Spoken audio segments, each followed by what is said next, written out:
Originally, this was just going to be a short video about my impressions of Pizza Tower, but the more I thought about it, the more I wanted to expand it into a larger discussion of player accountability and the concept of pushing players into a game's intended fun zone. Welcome to a new installment in my Challenge Matters series. This video is going to cover a lot of aspects of my personal philosophy when it comes to single-player video game challenge and creative incentive, combining things I've already talked about in previous videos, and applying them to a couple impressive new titles that are critically acclaimed and loved by fans.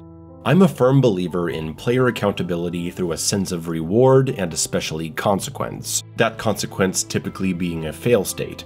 Generally speaking, I think if a player comes into a new game on a difficulty that is suitable to their skill level or higher, they should have a pretty hard time ignoring the important mechanics of the game. The mechanics and the type of gameplay that lead to the fun imagined by the creators. If what's fun about your game is combos, then combos should feel necessary to experiment with. If what's fun is weapon variety, then it should be hard to learn the game using only one weapon. If what's fun is exploration and resource management, then you shouldn't be able to just turn your brain off and walk forward killing everything easily. However, it's a complicated issue because of things like balance, the changing nature of a game as it goes on, and commonly the presence of a variety of difficulty settings. Even the games that try their best to be the most balanced they can be end up getting broken eventually. Some exploit is found, some tactic, ability, or weapon is discovered to be way more effective than anticipated. It's gonna happen. In the worst case, it's also something very easy to do, and on your first playthrough, while you're still developing your impressions, if discovering and using that exploit, or tactic, or whatever, turns out to make the game boring, the best a game developer can hope for is that the player, upon learning about it, chooses to continue to play the game in a fun way, instead of falling into the easy, boring, game-breaking option. But how do you do that? You gotta make sure that a player falls in love with the fun of your game. Make sure they witness for themselves just how fun it is to engage in the systems present in the game. And after they've been exposed to it for long enough that they develop a real taste for it, if something comes along later that breaks the game balance and allows them to ignore a lot of what makes your game fun, in theory, they'll choose to keep playing in fun ways, instead of boring themselves with a new broken option. Because once you're hooked on a fun gameplay loop, you look for more ways to have fun with it, and you start experimenting and finding ways to express your creativity. Now, I'm not outright excusing mid to late game poor balance, I'm simply stating the reality that it's a common occurrence, and if a game's balance is gonna destabilize as you get better and more powerful, at least by that point you will have experienced and learned the fun gameplay imagined by the creators, and you can choose to continue to engage with it if you've gotten to the point where you really like it. But you have to get there first. That's why it's absolutely crucial to nail the early game balance and the communication of important mechanics. And I'm not just talking about tutorials. Literally telling a player something is different than showing them the importance of using it through a sense of rewards and consequences. I generally come down pretty hard on the side of saying that if I'm ignoring the fun mechanics of a game early on as a new player, I shouldn't be finding success. If I'm just mashing buttons, playing mindlessly without a care in the world, I should be dying over and over and over, getting frustrated, eventually seeing that the real way to survive is to play with all these fun, interesting systems that have been designed for me. If what's fun about a game is either easily not learned, or is such a hassle to figure out that it's easier to just play the boring way, some of your audience is going to be lost. And when the consequence for not learning and experimenting is failure, the reward is your success, it's survival. The reward is a sense of accomplishment. The reward may also be XP bonuses and skill points. The reward is a sense of earned power and control in an otherwise difficult situation. The reward, most importantly, is fun. Recently I talked about a game called Hi-Fi Rush and how it succeeds at what other style meter games sometimes fail at, making the mechanics feel important to your survival early on, not just being optional. As a rhythm-based action game, on the highest difficulty setting available to a new player on their first playthrough, you can feel in the first couple levels how important it is to follow the rhythm and not just mash buttons.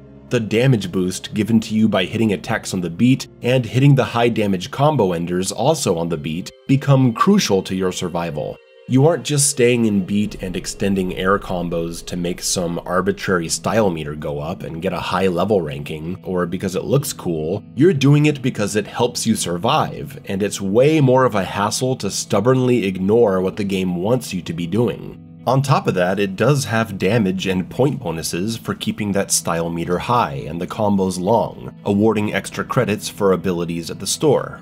Hi-Fi Rush is everything I could ask for in a style-focused hack-and-slash. Mechanics are clearly communicated not just through tutorials, but required use in level interaction and enemy vulnerabilities. The importance of smart and stylish play is encouraged by a tangible sense of rewards and very clear punishment. It's a game that holds you accountable if you ignore the fun style of combat it offers, and then allows you to creatively express yourself and improvise along the way. It's just so well designed, combining everything I love about God of War, Ninja Gaiden, Ultra Kill, Devil May Cry, and Bayonetta, while avoiding what I tend to criticize about those titles regarding balance, pacing, and early game player accountability.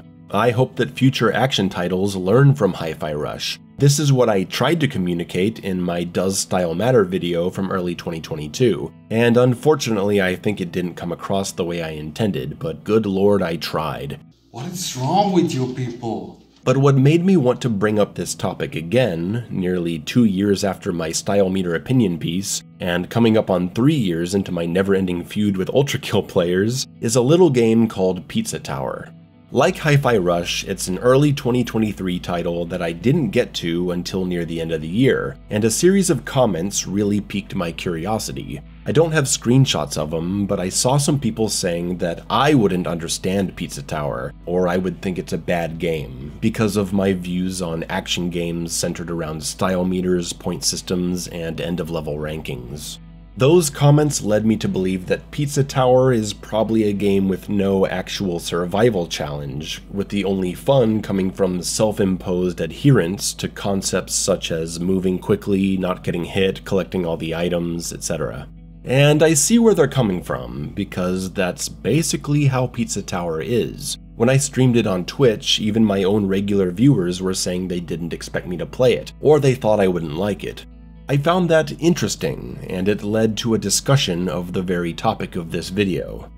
So, when talking about challenge and player accountability and the ways that games make you witness and experience the fun they provide, we aren't just talking about survival, though that is the best method in my opinion, and I think demonstrably so in the vast majority of cases. We're also talking about progress. And yes, you obviously can't progress if you aren't surviving the presented challenge, but sometimes you can't physically progress without engaging in fun mechanics. A switch that requires a ground pound to get you used to using that move and not forgetting about its existence without the need for a pop-up reminder. An environmental obstacle that can only be broken with a certain weapon, one that you might have been ignoring up to this point. A puzzle solution that needs you to use a certain ability you might not be experimenting with, getting you more familiar with it so you start integrating it more on your own. It's all part of how game designers teach and remind you of the type of gameplay that leads to fun and success. Pizza Tower does not have a survival consequence. There's no health bar or a limited number of lives. There is no timer as you're making your way through the platforming and enemies. You can move as slowly and methodically as you want. Yes, there is a quick timed escape section at the end of each level, but it's quite forgiving as you're just running straight back to the exit with plenty of time to do so. You don't need to pick up any of the items that give you points, because points only add to your end of level ranking, which doesn't mean anything unless you personally care about it. You don't need to kill enemies quickly in a combo series, because again, it just goes to your score. Sure, a 10-hit combo will give you an attack that kills everything on screen, but if you're moving at a snail's pace anyway, and there's no threat of death, who cares about an attack that kills everything at once? It seems like you have to personally care about speedrunning and wanting to memorize levels to have real fun in Pizza Tower. And before you get all bent out of shape, I'm not necessarily stating all this as a criticism. I'm simply describing how the game is. Considering all that, I could see how someone who knows my position on player accountability may think I wouldn't enjoy, or possibly wouldn't even appreciate Pizza Tower. But remember what I said about games teaching and reinforcing their mechanics through non-survival based means? That's what Pizza Tower does. Even though you don't have to move fast to survive, you are frequently required to dash through destructible blocks, dash roll under destructible crawl spaces, run at high speeds to break metal barriers, sometimes requiring extended multi-platform runs to maintain speed. It's happening all the time, to the point where it becomes kind of infectious. After a while, ignoring speed starts to become an active decision instead of simple laziness. And that's where the real distinction is between Pizza Tower and other games with no survival consequence or games with poor early game balance. Pizza Tower is making you engage in the fun mechanics almost on a room-to-room basis simply to keep moving. So it's hard to not start enjoying it and wanting to do it more and more even when you don't have to. Then you start naturally racking up combos, executing fast improvised multi-wall jumps, and you start to feel really good about flying around and navigating the chaos on screen. You start to get upset at yourself for making mistakes even though they technically don't matter. Pizza Tower does what it needs to generally get a new player engaging with its mechanics, and from there they can decide if what they're being asked to do is fun enough to want to take it further. That's when you start memorizing levels, going for S rank or perfect rank, doing no damage boss fights. That's what you do when you're really into this kind of game. For me, sadly, that did not happen. I did enjoy the game and I think it's well made for what it is, but I'm not into it so much that I have the drive to master it like I do some other games. Personally, I think it would be cool to see a higher difficulty setting that actually required mastery to progress. Similar to Warstride Challenges, a speedrunning focused first-person shooter that teaches you all kinds of mechanics and strategies for speedrunning mastery, testing your skills in short, lightning-fast levels, tracking your time, and awarding medals. But unlike Pizza Tower, Warstride actually locks off your progress if you aren't getting better at the game. A minimum of bronze medal is required to start unlocking the rest of the challenges. If that reference is too obscure for you, think Super Mario 64, where, like Pizza Tower, you can take the levels at your own pace, but you do actually have to complete a good amount of challenges to get enough stars to unlock the rest of the game. You have to be getting better at Super Mario 64 to see the rest of it. Whereas the only thing I felt was legitimately demanding skill in Pizza Tower was the boss fights. When I was playing Pizza Tower, I was disappointed to see that I could just come out of all these levels with a terrible performance and still gain access to the boss fights and additional floors. But, like I said, I still think the game does a good job of getting people into the fun, fast playstyle, and I'm sure a lot of people naturally developed a desire to master it after having experienced the mechanics so thoroughly through the required use of them in the level design. So I liked Pizza Tower, it's cool. I can definitely see how people could absolutely love it if they get addicted to high rankings. It's well made, it's fun. I hope what I said wasn't too controversial. Just because I'd prefer a different challenge structure doesn't mean I hate the game. I want to thank you for watching this new installment of the Challenge Matters series. Check out the rest of it if this is your first one. I recommend the Puzzles Matter video from 2022 that talks about God of War. See you next time.